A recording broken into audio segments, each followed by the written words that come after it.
Pendejazos y Pendejadas Podcast.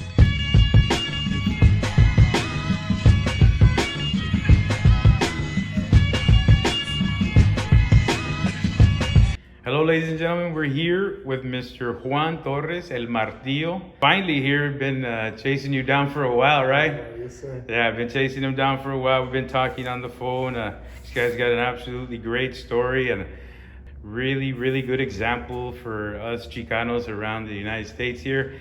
And I really want to follow him, and he's here live to go ahead and give us a little bit of his story. Why don't you tell us about your background? Where did you grow up? Here in Houston, or we're in Huntsville right now, right? We're in Huntsville, Texas. Okay, but you're originally from Houston. I'm originally from Houston, north side of Houston. I grew up in Spring Branch, Spring Branch, and then I moved over to Cypress, and that's where I finished out my teenage years in Cypress, and then from there off to college I went. Okay, and Cypress is a part of Houston? Yes. Okay. It's a suburb out of Houston. And you went to elementary, everything there? Everything. Elementary all the way through high school. What side of Houston is that in? North side. It's on the north side? Northwest. Northwest. Yeah. What was the high school you went to out there? Cypress Springs High School. Yeah? You played football out there, right? I played football. From high school, earned a scholarship to play college football. So that was my first dream. Wasn't to be a boxer or, to be a fighter. It was I wanted to play in the NFL. I wanted to go to college, play football, and get into the NFL. You played in Louisiana, right? Yes. What was the school there? The name of the school over there is Louisiana Christian University. But coming out of high school, my grades weren't very good, so I had to go to junior college. I went to Blinn Junior College down the road out there in Brenham, Texas. And from Brenham, I went out to Louisiana Christian. Did you play in Blinn as well? I did. Oh, yeah. really? Yeah. At nose tackle también? Yeah, nose tackle. I was, back then, out of high school, I was 325. When I graduated, I was about 360 pounds. You were 360 pounds when you graduated college? Yeah. You gained 40 pounds in college? Oh, yeah. Of muscle, probably, right? Yeah, that freshman year, it did me good, man. I wasn't used to eating as much as, they fed you. That Blinn, that's where Cam Newton played, right? Cam Newton played. I think he arrived to Blinn 2 years after I was there. So.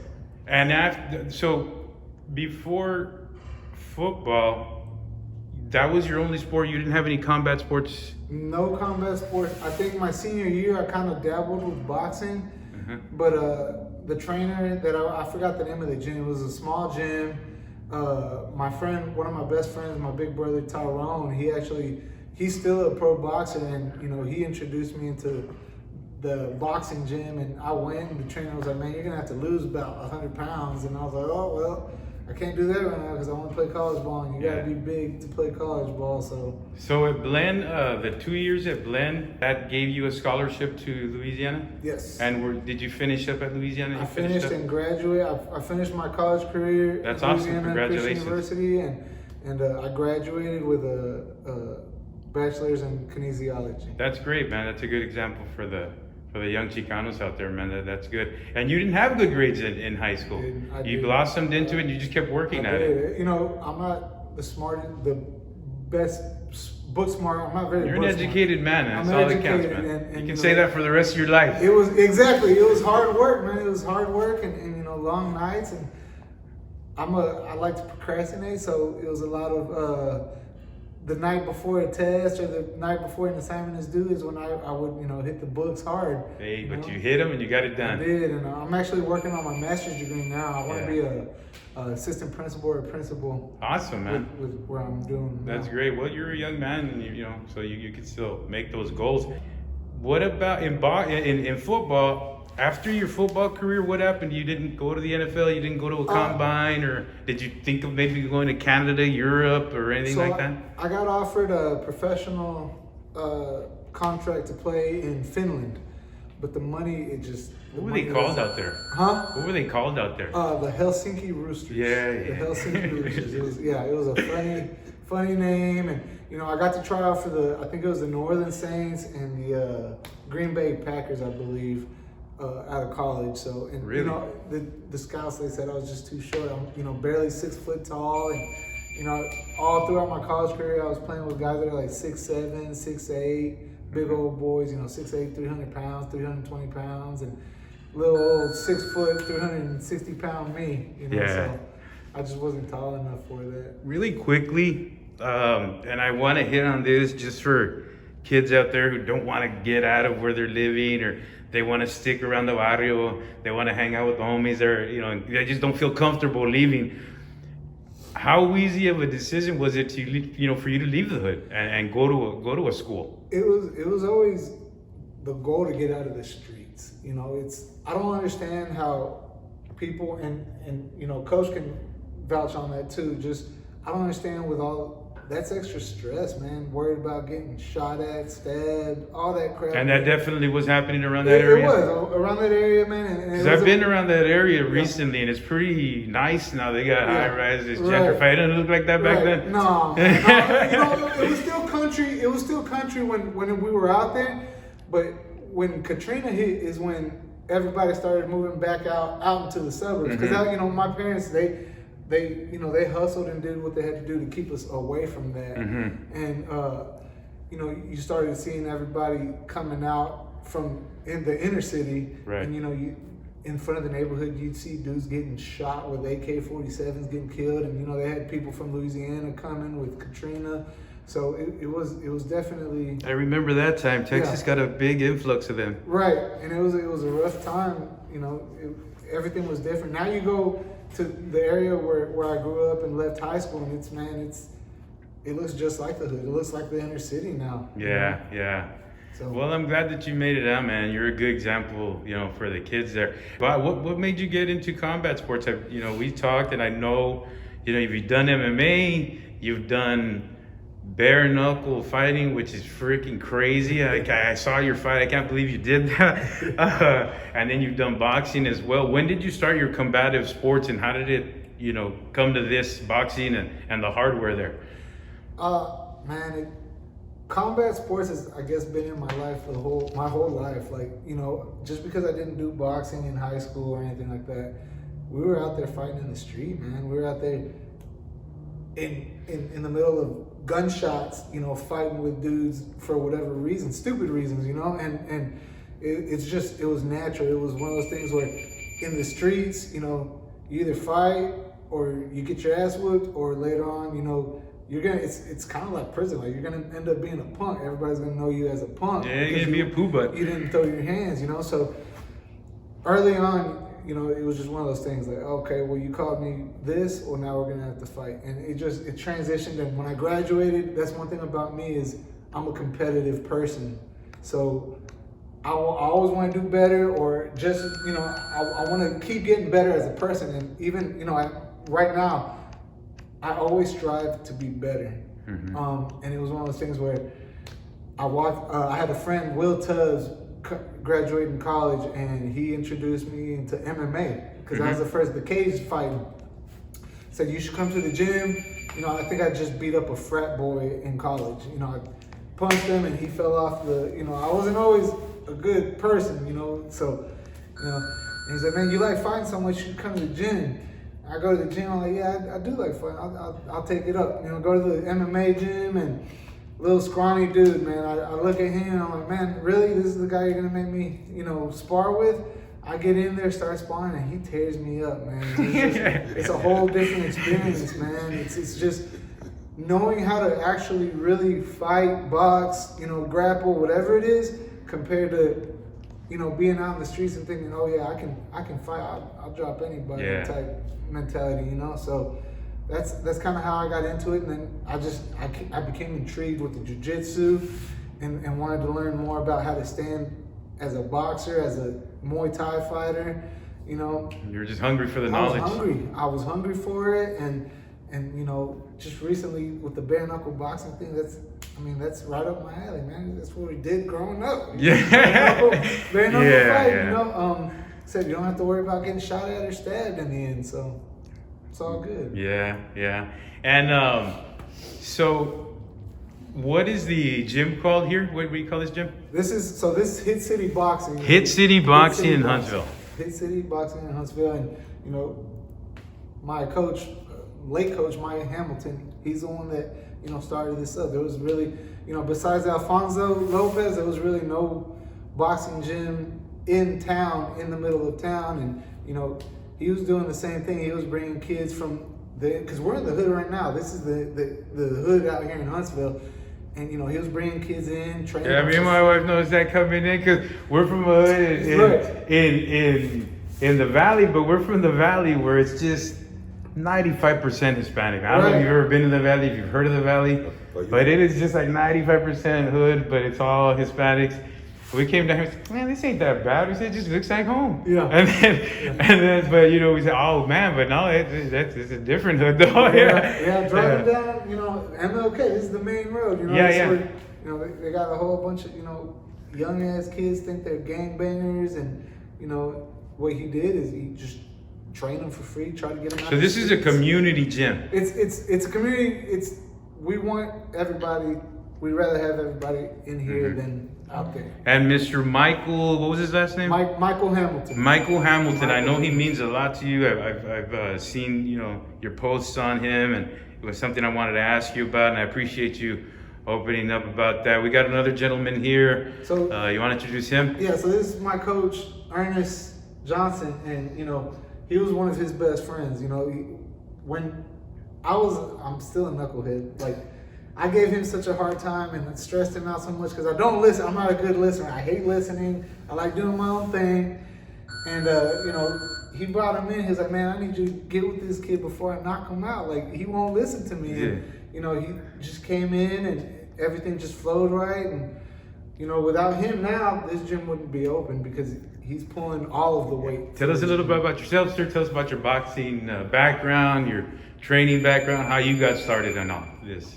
Well, I grew up in Conroe and was in and out of juvenile, was in and out of TYC, in and out of state schools and stuff like that. And caught one particular case, and the judge in Conroe kicked me up out of Conroe, told me I wasn't allowed to come back, and he sent me to Cleveland, Texas. You're actually able to kick somebody out of a city? Yeah.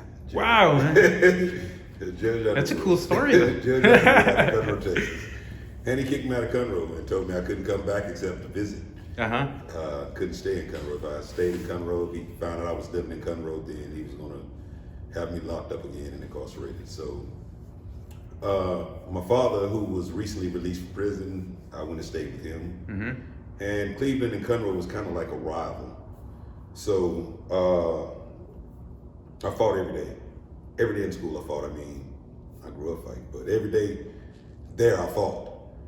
And I was on probation at the time, and my probation officer, whose name was Anthony Scott, big NFL football player, was with the Texans.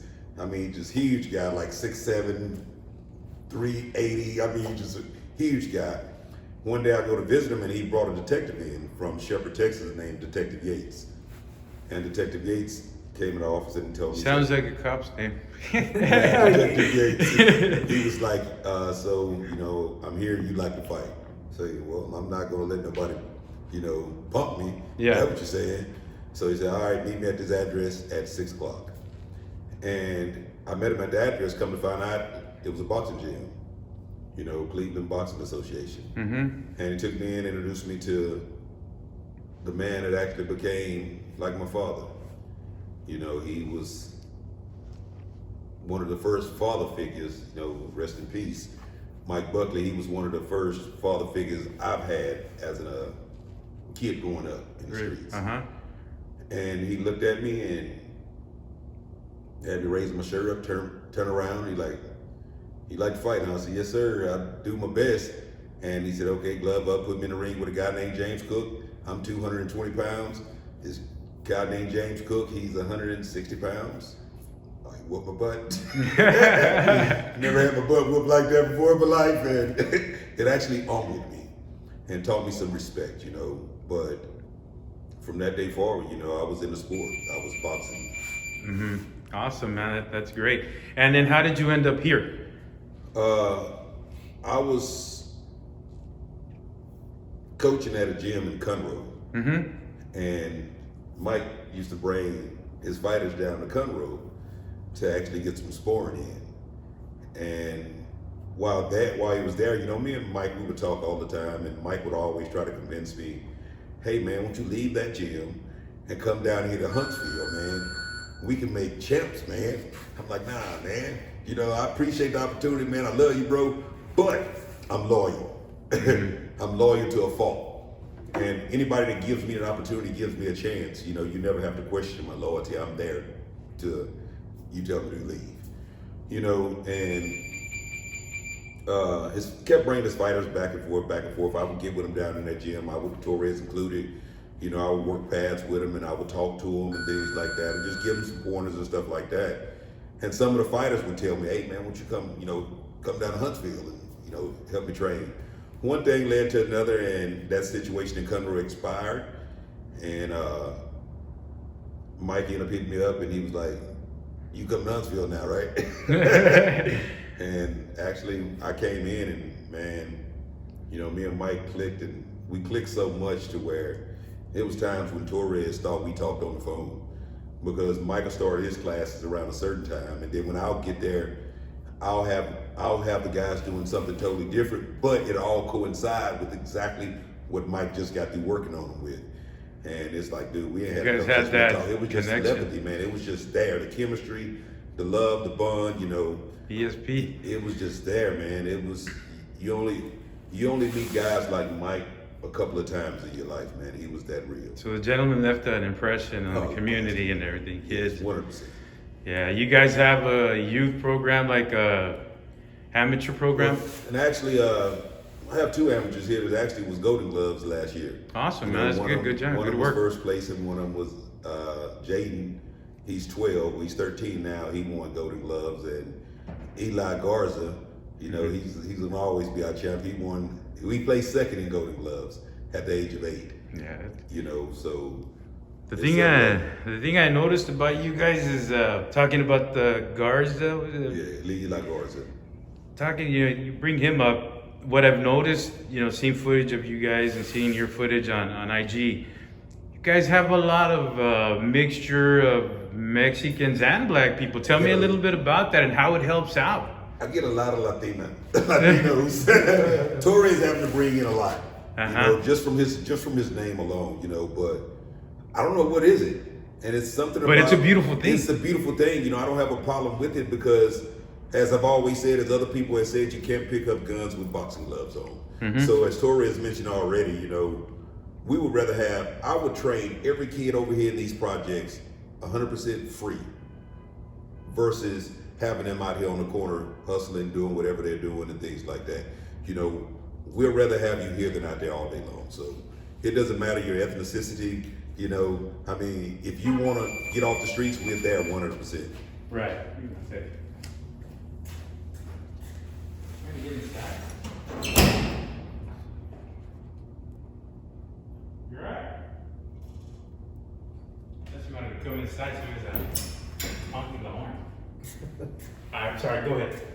So as like I said, you know, we'd rather have you in the gym than on the streets any day of the week. Yeah. You know, that's if 2 or 3 hours can save your life or make an impression on you a day, then hey man, let's do it. Let's do what we gotta do.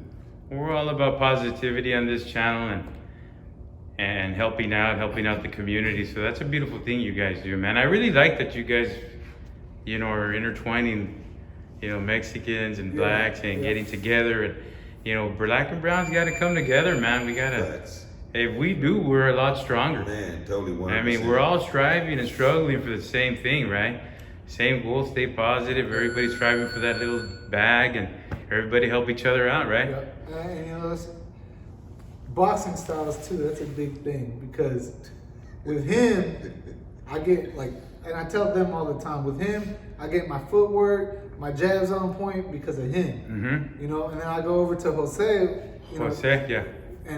And he's straight Mexican style boxing. Bunch of You're throwing hooks a bunch to of the body. punches. Yep. Yeah. Yep. So you're throwing a bunch of punches and you're coming forward and there's not. Yeah, so forward for back. It's a beautiful thing that you get both. both best of both worlds, man. That's awesome, man. That's awesome, man. And how old were you when you stumbled into this bar? How did you stumble into this gym? So it was around I was going through some legal issues and ended up having to leave my job that I was working, and at that point I was still doing MMA, and I was at the point where I was like at 2 or 3 fight losing streak MMA wise. And honestly, like, I was down. I felt, I was like, man, there's no point in this. I'm not doing it for anything. MMA, I think I was making, $1,000 for a fight, and I wasn't feeling it anymore. I was feeling like these promoters are using me. It's not worth it, And I had a friend who actually called me and said, hey man, I just started boxing in Huntsville and I got you a month free membership, so I'd like to sponsor you, is what he said. I was like, all right, I'll check it out, man. I go the first day, and I think I got to spar that day. I got to do pad work with Mike, and I was like, all right, I gotta go. So I leave. I wasn't feeling it anymore. I didn't have a job, and I think a couple weeks later, I get a call from a promoter saying, hey, I got some money for you for a fight, MMA fight. I was like, man, all right. So I call Mike. I'm like, hey man, do you mind cornering me? I got a fight coming up, And he's like, yeah, I'll corner you, but we gotta work. If I'm gonna corner you, we gotta work. I think I was already 290 pounds. I was heavy again. Like, I was just eating and drinking, and depression hit bad. Yeah, I've been there. So, we go to the fight, we do the fight. I think I lost. It was a split decision loss or something like that. And I'm done. I'm like, hey, I appreciate you. Gave him, his cut. And like a week later, he waited a week. A week later, he starts calling me. And I'm ignoring his calls. I don't want to talk to him. I don't really care about the sport no more. So he starts texting, hey, my heavyweight, when you coming back? We gotta work on this boxing. We're gonna do some big things boxing wise.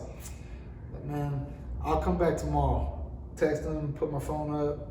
Don't come back. I didn't come back the next day, right? So it's just constantly like that for, I don't know, about a week and a half. Finally, he calls me. I ignore his call, and he texts me. He's like, man, if you don't bring your ass to the gym, I'm gonna come to your house. I'm gonna drag your ass out of the gym. You need to get back in the gym. You're gonna be something. He saw something. Yeah, he saw something in me. And he always said, like, probably to the last month he was alive, it was one of those things where he was a very cocky guy, so he's the best boxer in the world in his eyes. And, I guess I got a lot of power, and his thing was always like, you're almost as strong as me. You almost got as much power as me. Very cocky dude. And he'd be the only one for the longest time that I would spar with, because there's not very many heavyweights around, and we leave, busted up, bloodied up, and he never wore a mouthpiece, never wore headgear. He used to spar in his freaking flip flops. Like, he was so talented. It was crazy. It's crazy how talented he was, and he was, he had an accident with his eye where actually he had to retire from boxing. So, I guess, plenty of times we sat there and talked about how he saw himself in me. So I guess he was trying to, live his dreams through me.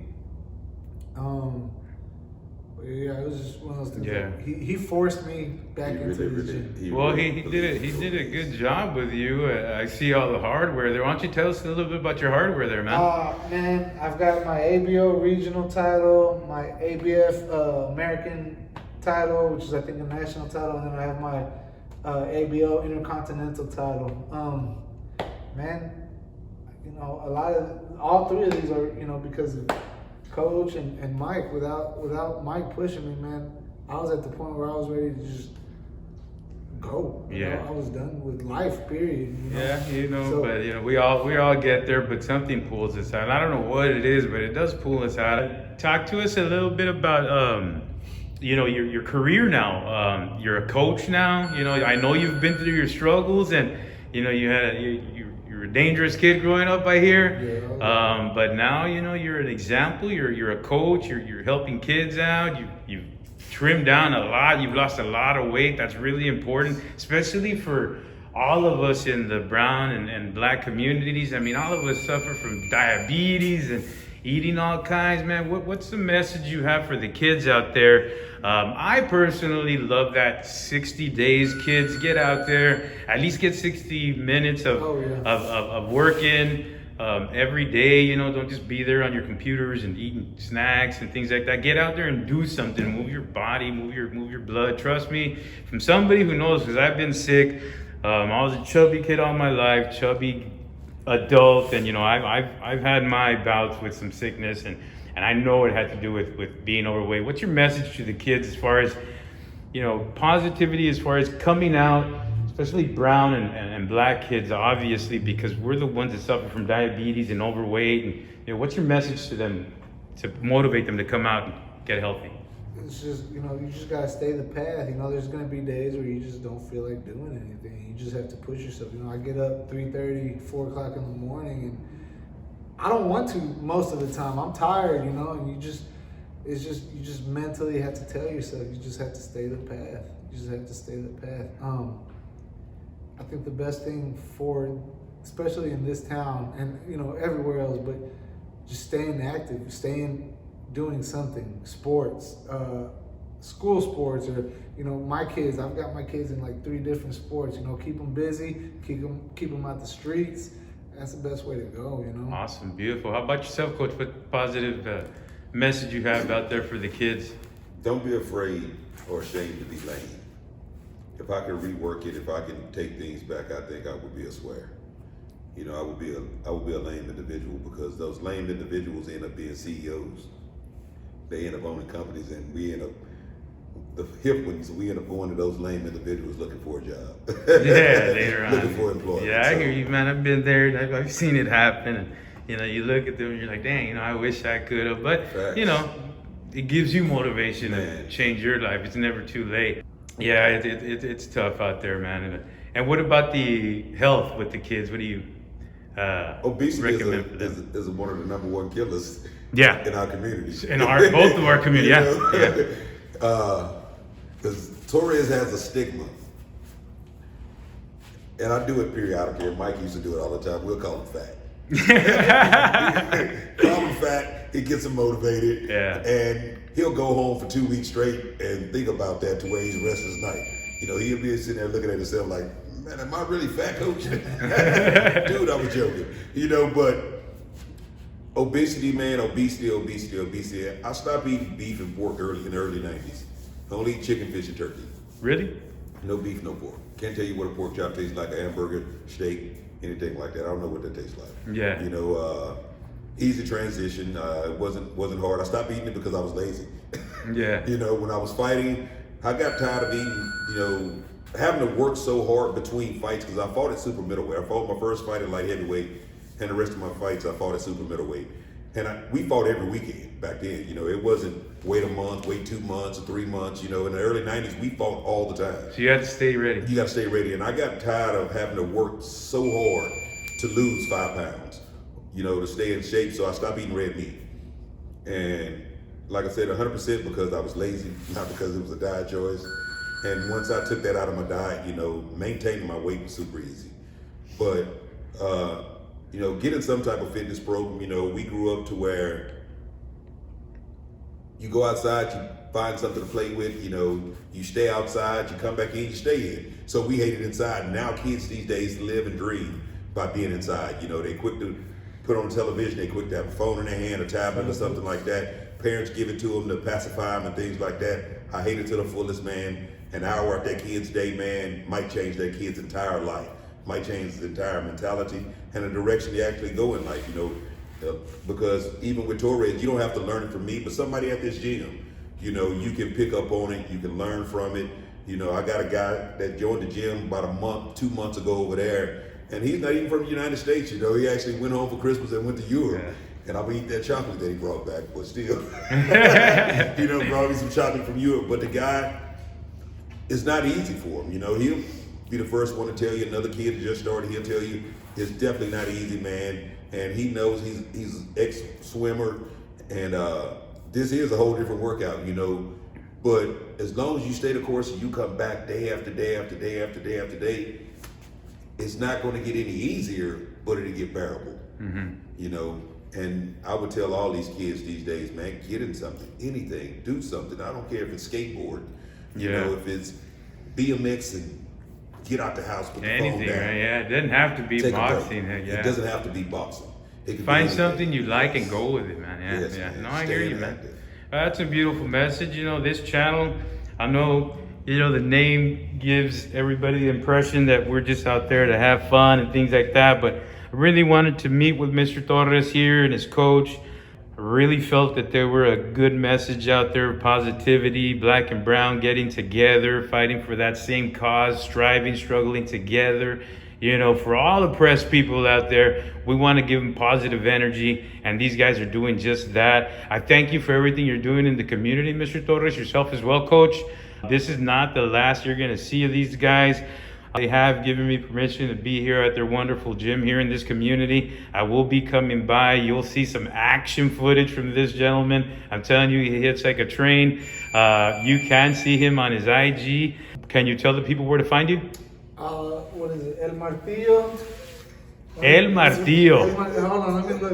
Let me tell you something, guys. El Martillo here, Mr. Torres, is a scholar, a fighter, a trained athlete. He is a positive influence in his community. He is the man, and Mr. Coach here has guided him in life, and he's got a lot of experience in life as well, and he's given his positivity to us as well. So it's El_Martillo_Torres on IG. And where can they find you, sir? Hit City Boxing. Hit City Boxing. Right here. What's the address here? 101 MLK. 101 MLK, Martin Luther King Drive, guys. This is a beautiful community. Coach here is really helping out here. We appreciate you guys. We appreciate you having us. We will have some more visits here with your all's permission. I love what you guys are doing here with the community, and keep it up. Of course. Yes, sir. Appreciate All right, it. guys. Thank you. Can we give a shout out to sponsors? Absolutely. Shout it out. Who do you want to shout out? Me, I want to shout out my management group, top tier management group. Mhm. My sponsors, Knock Hard Boxing. Both companies have been huge in, because it takes money to get where you want. Top tier. Who's top tier? Who's Top tier, that's Junior Santiago out there in Las Vegas. Junior Santiago? Yeah. Okay. And my co-manager, Dr. Chet Lane, he's another one. He's out there in Corpus Christi, so he's out there. Both of them, they've been helping getting me the right fights and doing what I need to do. Love over there at Knock Hard Boxing, he's always putting us in some nice gear and just he was close to Mike too, so it's one of those pieces of Mike that he grew up with Mike, and he's always been there for the boxing gym, for me, for Earnest, just good people. Mr. Earnest, anybody you want to shout out? Same people, basically, Knock Hard Boxing. I mean, like Torres says, he has everything from your mouthpieces, your gloves, your cups, your water, anything, your full dress, your clothes, whatever, he'll fit you up, he'll suit you up. Your shoes, he got everything. So he's always been there for us, helping us, he donates to the gym and things like that to help keep it where it's at. Junior Santiago, top tier. I can't say enough about him. Great, that's man. my bro. Awesome. I love him to the fullest, and I want to give a special shout out to Chris Rose. Man, he helps me so much. Getting up early in the morning, taking the pressure off of me in the evening time by working with Torres. Shout out to him and his wife for letting him come. We wouldn't be where we are today. Hit City, with Boys and Girls Club of Huntsville, Michelle Spencer, they just been everything, As a coach, I can't do it by myself. It takes a team. Awesome. My girlfriend, Mariel Chambers, because Gotta shout out the girl. We gotta get her in the shot. We gotta get in here. Give him a hug. Come on, man. Give him a hug. Get in here. We need to get in She, here. since I've been with her, she's helped out a lot with Every fighter needs with somebody the meal behind preps, I've just buy stuff and eat it, and her, she's up early fixing me my little to-go plates and all that. Got my overnight oats. She's always taking care of me. All right, man. I want to end this with a round of applause for Mike, giving him his shout out as well for doing great things in this community and starting this off. All right, man. Thank you, guys.